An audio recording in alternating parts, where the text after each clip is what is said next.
আমাদের ট্রেন ছেড়ে দিচ্ছে একদম অন টাইমে, আর ট্রেনে ওঠা মানেই হচ্ছে খাওয়া দাওয়া।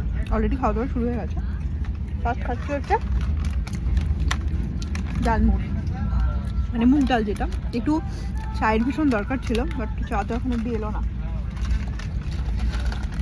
এটা কি ঝুড়ি ভাজা, মানে ভুজিয়া, ভুজিয়া আছে, ভুজিয়াটা খাবো। এক ব্যাগ ভর্তি খাবার নেওয়া হয়েছে, কখন শেষ করবো জানি না। হাঁপিয়ে গেছি জার্নি করে করে, আর ভালো লাগছে না জার্নি করতে। এরকম করে মনে হয়েছে কেন? এটা ওর টি শার্ট আমি পরে নিয়েছি কুর্তির উপরে, এতে সোয়েটার পরার মতনটা কেন ওয়েদার নেই। তুমি এরকম করে আছো আমার মুখটা, কিছু বলো। তোমাকে দেখতে বলিনি, নিজেকে কিছু বলতে বলেছি।